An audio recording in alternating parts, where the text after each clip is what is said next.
This is part 2 of a 2-part series. Please listen to part 1 before continuing with this episode. This series contains discussion of suicide, homicide, crime scenes, and violence. Listener discretion is advised.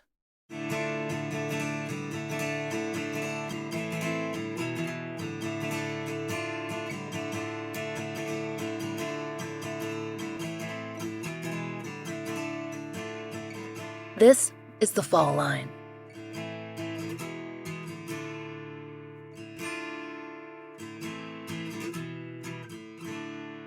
Last time on The Fall Line, we began our coverage of the 2016 disappearance and murder of Matthew Rattlesnake Grant. Matthew's aunt, Rhonda Grant Connolly, told us about his childhood. Matthew was the firstborn child of Ray Grant and Eileen Rattlesnake, and they'd go on to have 2 children together before ending their relationship while Matthew and his sister Cheyenne were still young. Though Matthew lived the majority of his time in Alberta, Canada, with his mother and his younger siblings, he also spent a significant portion of his childhood in Browning, Montana, with his father, Ray Grant's relatives. That connection was important to him and to his father's family. He even spent a year of elementary school living with his grandmother, Faye, before he returned to Canada. His Aunt Rhonda told us that a key characteristic of Matthew's personality was his protective feelings toward his mother and his siblings, but that he was a peacemaker, not someone who sought out violent solutions. If someone picked on his little sister, Cheyenne, Matthew would speak up, but he didn't initiate conflict. A natural extrovert, Matthew was comfortable with adults and would always seek out their help when needed. A few weeks after his 20th birthday, in November 2015, Matthew moved to Browning to permanently live with his paternal relatives. He'd had that planned for a long time. Though his Aunt Rhonda was worried about him traveling in the dangerous winter weather, Matthew didn't want to wait any longer.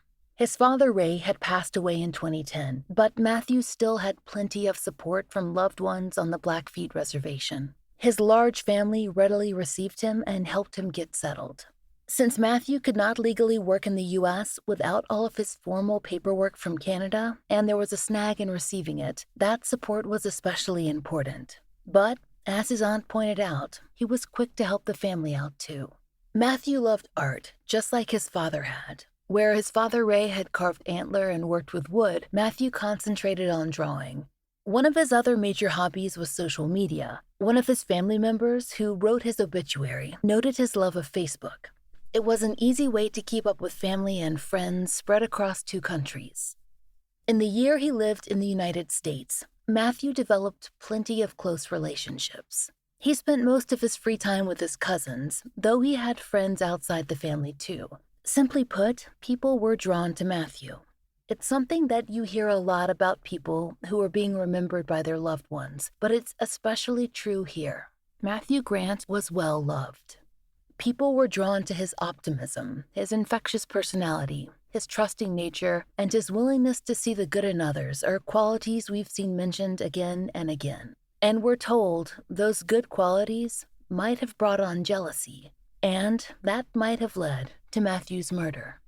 When our last episode left off, we told you that Matthew was last seen alive by his family on December 15, 2016. That Halloween, he'd turned 21, and according to his Aunt Rhonda, around that time, there were no signs of any imminent danger in his life. The family was simply looking forward to their second Christmas with Matthew, home with them in Montana.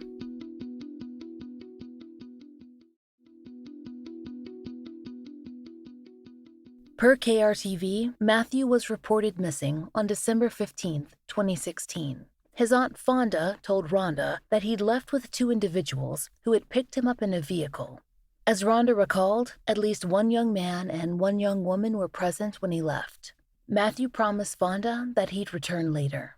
As we told you last episode, Rhonda recalled her sister's story that, quote, a young gentleman got out of the vehicle, knocked and asked for Matthew. Matthew jumped up and he was in his room. Fonda asked him where he was going and he said, "I'll be right back." That was the last time she saw him. When Fonda couldn't reach Matthew by phone, she began to post on social media, on Facebook, in hopes that he might see her comments on his page and answer her there. He was extremely active on the site, and he did have his phone with him when he left his aunt's home. KRTV reported that there was a storm that day in Browning, and according to Rhonda, her family and the community members who joined them in searching for Matthew, conditions only worsened as hours and eventually days passed. Matthew's family expressed that they reached out to Blackfeet law enforcement services to report Matthew missing, but that they had difficulty receiving official support and felt that there was a lack of concern. We did reach out to BLES for comment, but as of the time of this recording, we have not received a reply. We spoke with Rhonda about her impressions of Matthew's missing persons case in the early days. Here's what she told us. The police, they didn't take it seriously. They just assumed he was out partying. And we told them, no, it's not true. Were you surprised by how difficult it was to get help? Yes, I was. As we told you last episode, this left Matthew's family and friends to research how to conduct searches in extreme weather because that storm had continued. Rhonda recalled that family members were trudging through heavy snow, hanging up posters, driving to towns miles away on dangerous roads. And Rhonda herself could do nothing. As she told us, she'd just had knee surgery, and her husband Gordon was in the hospital when Matthew disappeared. So, she was stranded at home, worrying, waiting for news. Family members near and far kept up with each other by phone and especially on Facebook. That's where Matthew's cousin, Tara, was following his case. Matthew's cousin, Tara Walker-Lyons, has spoken with many news organizations since his disappearance. She recalled to KRTV that reading the posts was terrifying, especially because she was not in Montana at the time and couldn't help. She explained, quote, "That sense of helplessness, I think from being far away, it was paralyzing. That is a kind of terror we cannot fathom unless you've been in those shoes." At this point, did your family start getting more help from the police department? So who eventually stepped up was Homeland Security, Robert DeRozier. And Tyson Running Wolf, he was one of our council members for the tribe at that time. And they're the ones that start helping. And then eventually the Browning PD stepped in. And then even the sheriff department stepped up.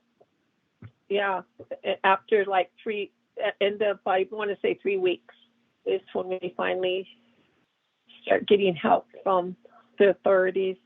But other than that, it was his family members that were searching for him. Another thing Rhonda's family heard in those weeks Matthew was missing were rumors. They heard that something had happened to Matthew, but also that he'd been seen at some point in the area of Star School, possibly at a party or hanging out at someone's house. Star School is a small community less than 10 miles from Browning.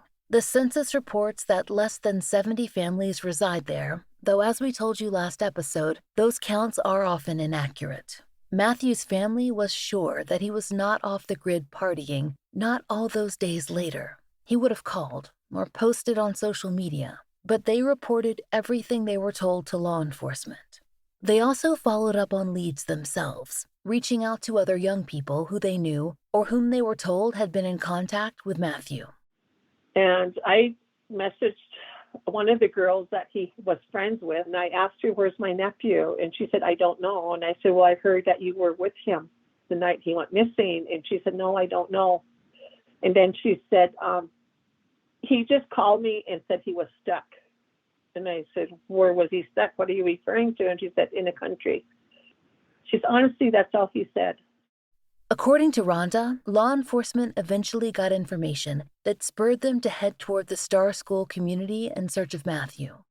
So I want to say about the first part of the third week, my brother said, he called me.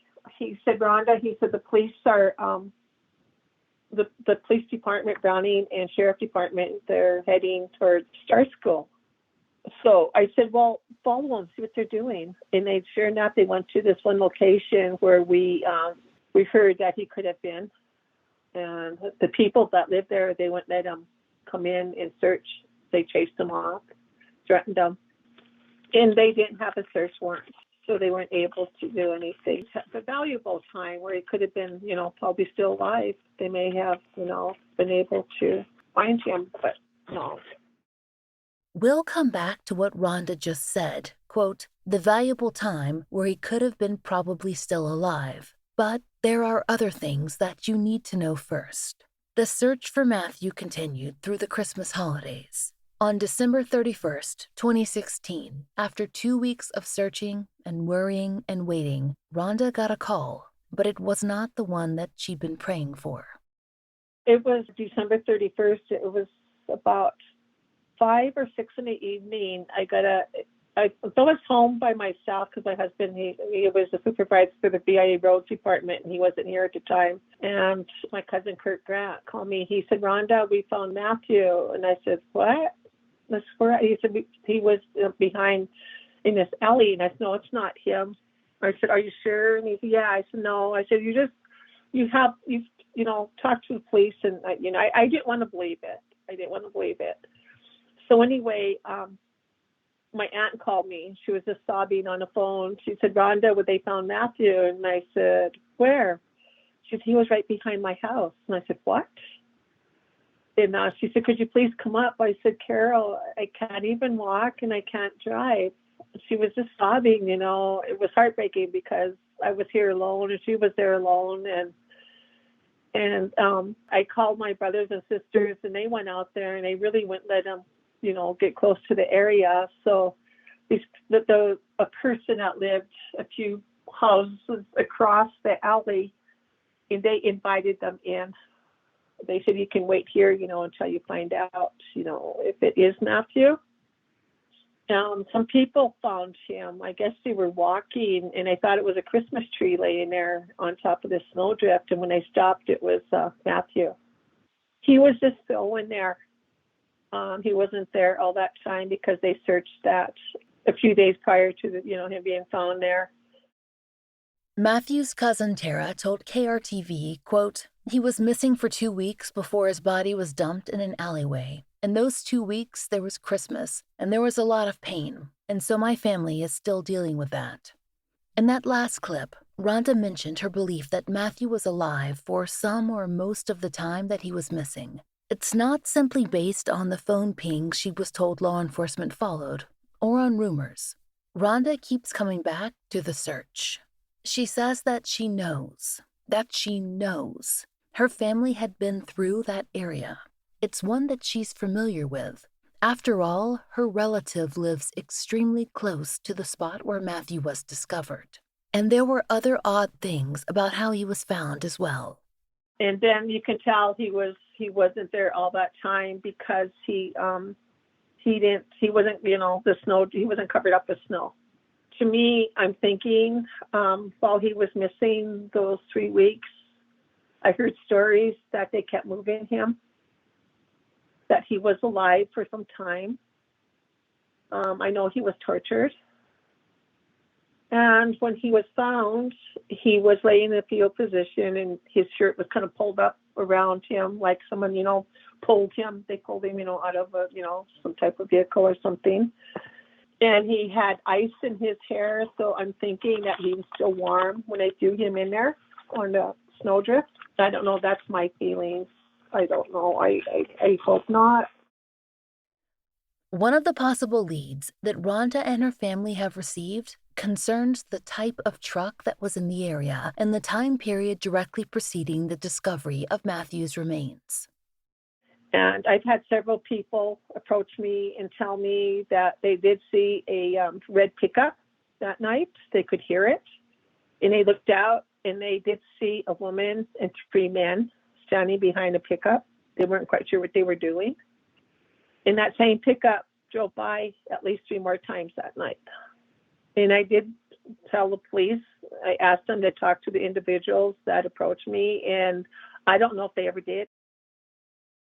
Rhonda also told us that she'd heard rumors that the red truck was hidden on a nearby ranch so it wouldn't be spotted by law enforcement after the sightings of the vehicle had been reported. The shock of discovering Matthew was still fresh when his family began to ask how exactly he died and what had happened to him in the weeks between his disappearance and the recovery of his remains. Did they ever give your family a cause of death? The person that actually the autopsy, he wasn't quite sure. It was from hypothermia or from his wounds. So that is one good thing that they didn't put hypothermia. So it's undetermined? Yeah. To clarify, in case discussion, cause and manner of death are terms that are often used interchangeably in crime entertainment, but they have very different medical and legal meanings. As Brooke highlights here, she and Rhonda are discussing cause, that is, the injury or situation that technically caused Matthew's death. Because of multiple injuries and the effect of the weather, the cause is what's undetermined. The manner of death, which can be ruled as homicide, suicide, accidental, natural, or undetermined, is not in question. Matthew's death was ruled a homicide. Rhonda can't go into the specifics of Matthew's injuries due to the ongoing investigation, but based on information given to a family member, it was truly awful, what she and we would consider to be torture. And it's difficult for his loved ones to imagine why anyone would hurt Matthew at all, and then to find out he was put through so much, so soon after he'd come to Montana to start fresh. As hard as it was to fathom, they did hear whispers as to why Matthew had been targeted. In a 2019 interview with KRTV, the local outlet who most extensively covered Matthew's case, Rhonda said, quote, "I can't trust. I don't know who was involved, but I know there was a lot involved. The rumors, it's hard. I shy away from people now." And her niece Tara told the outlet that, for the first time, returning to Browning made her worry. It didn't feel safe. As we alluded to in our first episode, the only motive that Matthew's family came upon was jealousy. Although one online article we found made brief reference to the idea that his death could be related to drug crime, though how there was no detail, that's not what Rhonda has heard. I think I have an idea because this person that's of interest, he was jealous of Matthew. He would call him pretty boy. I was thinking just because, just from the wounds, it was jealousy. That's the way I see it. And we have a general, we know who it is. People have been coming forward, and we knew from the beginning who it was. And I don't know why they can't resolve this. I have no idea. And one thing that they told me is that there were so many rumors, and they had to investigate each and every rumor, and that's what was making it hard to try to, sort out the real facts from rumors.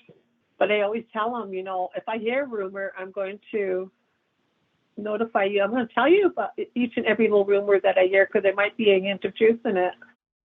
Rhonda says she's been told that several people were involved, including the person she identifies as jealous of Matthew, and that some of these individuals and their families are still in the area.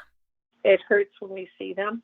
One of them mentioned to a family member of mine, we were just kids, we were just children. Yeah, he got that right.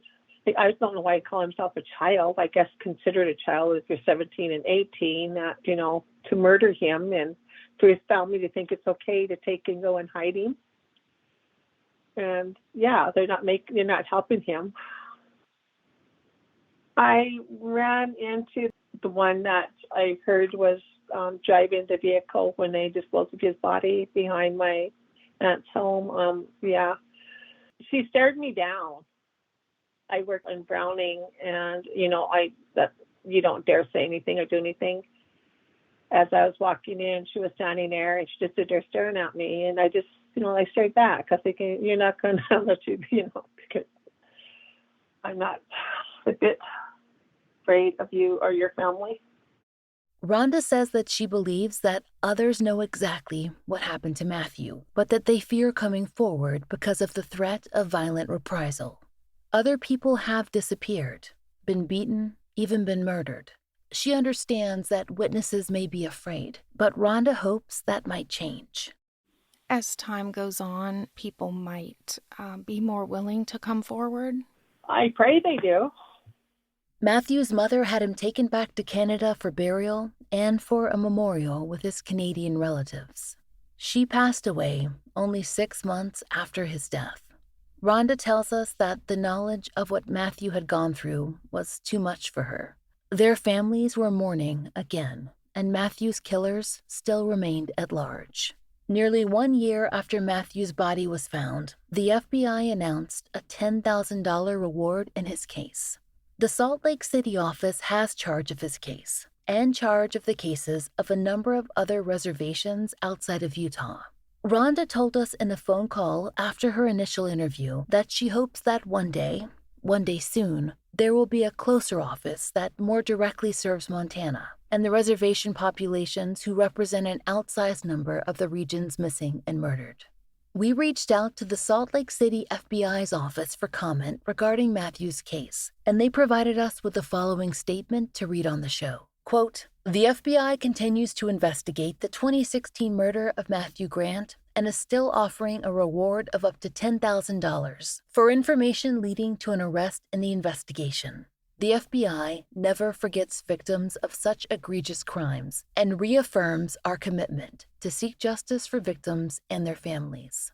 We know someone out there knows something, and we hope with the passage of time and this reward, we can provide answers and some measure of justice for Matthew's family.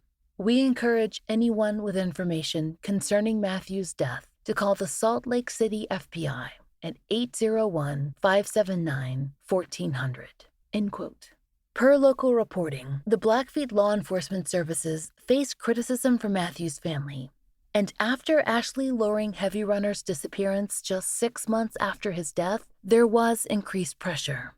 In 2019, then BLES Chief Jess Edwards went on record regarding both Matthew's and Ashley's cases. He said, quote, "We, the Blackfeet law enforcement, never ever stopped working Ashley's case or Matthew Grant's. We're still following the leads." The Independent Record wrote that, quote, "However, Edwards is quick to say that he needs more resources. His department's tasks include emergency response on a reservation larger than Delaware, helping patrol the U.S.-Canada border, and managing the summer crush of visitors to Glacier National Park, all with just 24 sworn officers." End quote. As Matthew's cousin Tara Walker Lyons told KRTV in 2019, it was not just a matter of resources, but of the complexity of systems involved in policing the reservation. She said, quote, "I know that on the reservation, the issue really comes down to jurisdiction. I know that having a clear role and having a clear protocol and set of policies related to missing and murdered Indigenous people is important. It's almost paramount at this point." Rhonda tells us that it's not just about law enforcement funding or jurisdiction, but also coverage for cases and for sustained funding for community initiatives for the missing. Rhonda has become an advocate in the larger MMIP movement, Missing and Murdered Indigenous People, since Matthew's death. It would be a lot different if he wasn't a native, put it that way. They don't take them. They don't take when one of our native ladies, men, go missing. Do you ever see them on national TV? Oh, so-and-so's missing? No, you never do see a picture of a native or their name on national television news. And that would make a big difference. It needs a change. It needs a change because there's so many. Right now, I have a list of people from Browning alone, men and women, that were murdered. 63 of them. 4 of them, out of the 63, 4 of them finally, the families did see justice. But the rest of them, no. So we have that many murderers running around Browning alone. And that's not only here, it's everywhere. All these other reservations. It's like an epidemic or something. I'm not quite sure how to put it, but yeah, we don't matter. That needs to change, needs to make a difference. Rhonda worries about the lack of coverage for Indigenous men, who, like men of all races, tend to get less coverage than women. When you multiply that by the low press coverage of the overall crisis of missing and murdered natives, it's doubly difficult to reach an audience. And she's not just trying to raise awareness for Matthew's case. She's working to help find other people's relatives as soon as they go missing and work to support new and better legislation. Rhonda has formed a small group, 2 Medicine MMIP, with several other women in the Browning area. They've been funding their own searches, but will be seeking outside funding soon. So far, they have located 3 missing people. Rhonda wants to see inclusive approaches to raising MMIP awareness. She told the Cutback Pioneer Press, quote, "Whenever we hold a vigil or walk, the Lorings and myself invite one another. It's not because of Indigenous women and men. It's because we want to find justice for our loved ones, Matthew and Ashley. Men are no different. They also bleed and cry and face fear. Can you imagine what was going through my nephew's mind while they were beating him? And whatever else they did to him. We also need our young boys and men represented and included as missing, murdered, and Indigenous men." The Pioneer Press reported that, quote, "They now have a national helpline for men and boys who are victims of domestic abuse. It's been launched by the Waterford Group Men's Development Network." Rhonda told the paper, quote, "Don't get me wrong. I meet a lot of beautiful ladies that lost a sister, a daughter, a granddaughter, or a mother who are with the group Missing, Murdered, and Indigenous Women. I know these ladies will join and support me, just as I stand and support them." At Arizona State University, we're bringing world-class education from our globally acclaimed faculty to you. Earn your degree from the nation's most innovative university. Online. That's a degree better. Learn more at asuonline.asu.edu. So far in this episode, we've mentioned Matthew's cousin, Tara Walker Lyons, a few times now. Tara is an advocate and the force behind Montana Bill HB 298, better known as Tara's Law. Per the Missoulian, the law requires that Montana join, quote, 45 other states that already have taken the step to require that information about childhood sexual abuse be taught in the schools. The bill was initially passed, but without funding, which meant, quote, it did not include any funding to develop a curriculum or hire people needed to provide training. Tara has sought to provide resources that might help children who are experiencing abuse and give them in-school resources, and also give teachers the power of a curriculum. But she's kept pushing for programs. In December 2018, she hosted an official Missing and Murdered Indigenous People event in Browning. KRTV reported that the event was a workshop, and that Tara explained that, quote, families were given a voice to discuss the helplessness they feel over their loved one's death, or disappearance, and frustration over the lack of information shared by investigators. Matthew and Ashley's families were both in attendance, and in-depth presentations were given on their cases, including a timeline covering the days leading up to Matthew's disappearance, down to his hourly social media posts. This was assembled by a volunteer. But, in addition, Tara called for action, too. In a separate KRTV article, Tara explained, quote, we aren't going to be taken seriously. I know my family had mentioned that they would be provided information. They felt like that information was not followed through on. And another KRTV interview quoted Tara too, quote, with Ashley's disappearance, coupled with my cousin Matthew's death, we need someone to do something. Justice is something that seems so close, yet so far away for everybody. For all the cases we've discussed over these past 2 episodes, Arden Peppian, Leo Wagner, Ashley Loring Heavy Runner, Matthew Rattlesnake Grant, there has been no resolution, and Matthew's family, both maternal and paternal, has continued to face the ongoing effects of his violent murder and his open case. We told you of his mother Eileen's passing. Rhonda also explained the effects that she personally experienced, and that other deaths in the family soon followed Matthew's. Just a note, the following clip may be disturbing to some listeners. It contains brief but specific mention of suicide. It really affected us dearly.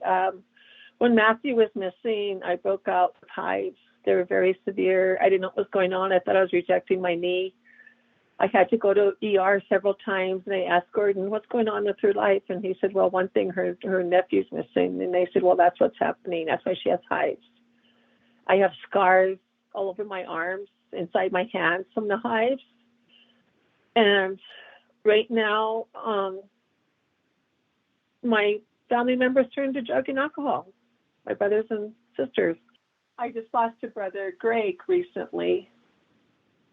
He had cirrhosis.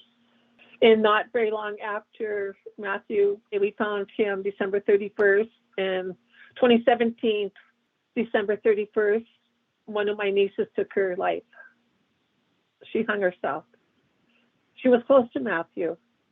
She was reading on Facebook the cruel and rude things people were saying about him when they had a poster reward. And some of the rude remarks people were saying, from other places, not from here. They didn't, like someone said, oh, it's staged. He looks like he's an actor. Look at his eyebrow. They were saying ignorant, rude remarks about him because he was Native. I don't know. It really hurt her. And yeah, that night my sister called me about 12 a.m. telling me that she found her daughter killed herself. She was a beautiful girl. Her name was Maria Grant. So it just really affected our family, and it still affects our family. And I always tell people, when the person's missing, not knowing is the worst thing. It's the worst thing. It's not knowing. And you don't sleep. You cry. You can't eat. Rhonda told us that it's the reason that she's felt so driven to help other MMIP families. She and her friends in 2Medicine MMIP go to the cities, searching for lost loved ones, and organize local searches too. Other people kind of gravitate to me. They knew what I went through, and if they have anybody missing, they'll call. And what's good about it, we found a couple of young ladies that walked away from, like in Spokane, from a group home, and we found them. Myself and another friend of mine, we drove. We took it upon ourselves to go there and help the family, and we did find them. So I don't want anybody to go through what we had to go through. Brooke asked Rhonda what she thought could encourage a break in Matthew's case. One thing they discussed was the possibility of a larger reward. It's hard to say when that will be effective and when it won't. Right now, yeah, there's a reward, but it would maybe, if there's a larger number. Yeah, it's hard to know what is the number that's going to be motivating enough to break that wall. It's hard to say because right now, Ashley Heavy Runner is still missing. She went missing about 7 months after my nephew was murdered. And I think hers is set at $50,000. Wow. Yeah, no one's stepping up and no one's speaking. So I don't know what would motivate them. I try to shame them. I post things, to, make them think, okay, how could a person live with themselves knowing? I don't know. I have no idea. A final fact to share with you about Matthew is that shortly before his death, he found out that he was going to be a father. Precisely how long before, we aren't sure, but his son wasn't born until after his murder. His cousin Tara told KRTV that he got the news, quote, not long before. Here's what Rhonda told us. I don't know if you're aware of it, but my nephew, we weren't aware of it until after his death that he was going to be a father. We didn't meet the lady until, I want to say, 4 months after his death. She was about 6 months pregnant, and she had a baby boy. His name is Matthew Jr., and she lived in Browning for a short time, and she moved to, I think she started attending a school away from here. Matthew Jr., he looks just like his father, and Matthew never met his baby boy. Matthew's family knows that his son will never know his father, but they hope, at least, that he will have answers. As each year passes, they worry more. Matthew's cousin, Jordan Morgan, said to KRTV in 2022, quote, you think about little brother man. Is there any justice? Is there going to be any justice?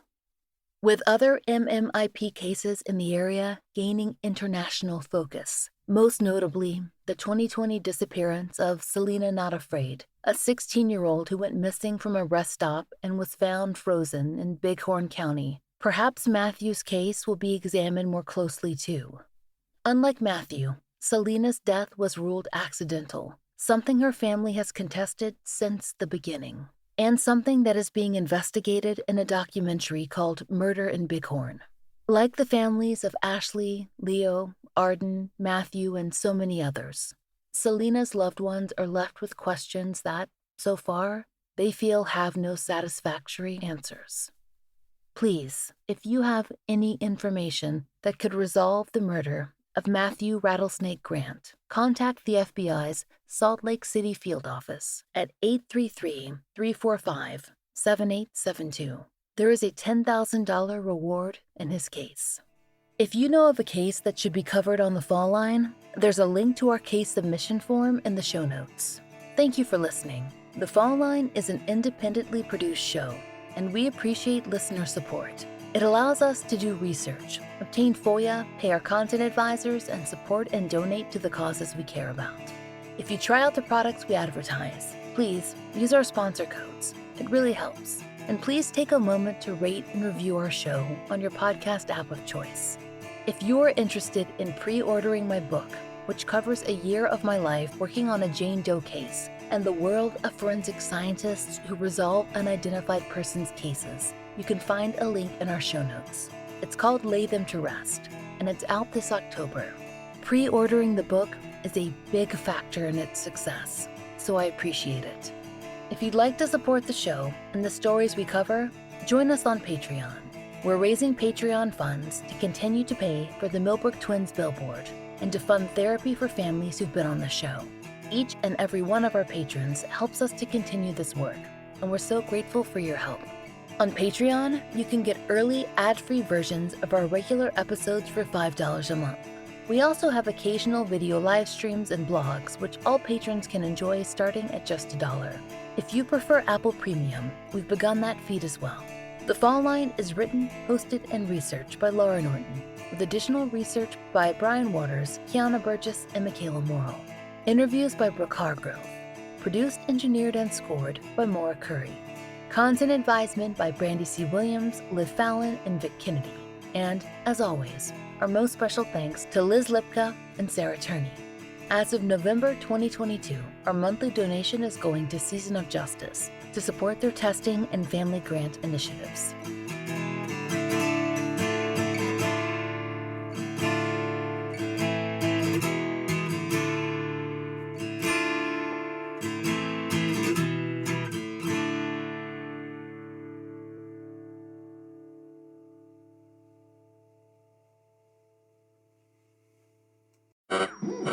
We interrupt this program to bring you an important Wayfair message. Wayfair's got style tips for every home. This is Styles McKenzie helping you make those rooms sing. Today's style tip. When it comes to making a statement, treat bold patterns like neutrals. Go wild, like an untamed animal print area rug under a rustic farmhouse table from Wayfair.com. Arr, fierce. This has been your Wayfair style tip to keep those interiors superior. Wayfair, every style, every home.